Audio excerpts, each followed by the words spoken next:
So he arrives in Savannah, Georgia, attempts to evangelize the Native Americans, and it goes nowhere. He's given the job as the sort of little county pastor there.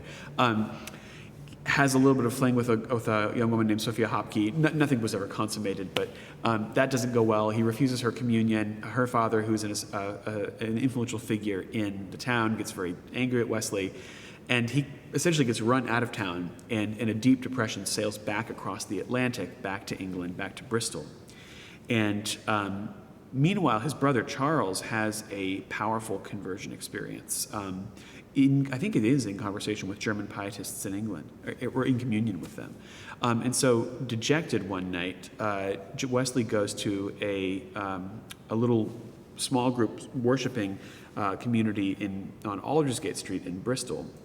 And to begin, and this is I don't know if they're Lutheran pietists, but they're highly influenced by Luther. They begin this prayer service by reading Luther's own introduction to his translation of Paul's letter to the Romans. Not even scripture, it's Luther's introduction. And Wesley, it's as though Luther's vision and Luther's piety, combined with, I think, Luther's considerable force of intellect, bring together these two things for Wesley like nothing else ever had. And he says, my heart was strangely warmed. And it's as though in that moment,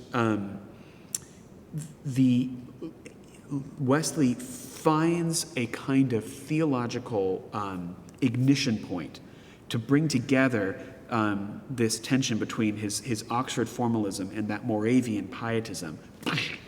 And of course, the heart strangely warmed doesn't last, but it is this catalyst to begin to look for this new thing that he feels like is happening in his life, and is happening in the world of England around him. And so he even talks about how he never would have imagined preaching outside of a church, that salvation and taking Holy Communion, taking on Holy Baptism, becoming a Christian, only happens in church. But after this experience, he begins to go out to where the people really are, which are in these big fields around Bristol during lunchtime as people working in the factories, because this is in the beginning of the Industrial Revolution. So people would go into the factories, work in the morning, and then go out into the fields and eat their lunch, and then go back and work in the factories. Wesley goes and begins to just preach to people on their lunch hour in the open fields. And this secret sauce of this kind of Lutheran piety, combined with his very, very English approach to the world, it just begins to click with people, and people begin to listen. And so you see in early Methodist woodcuts and representations of Wesley's preaching that crowds just begin to gather.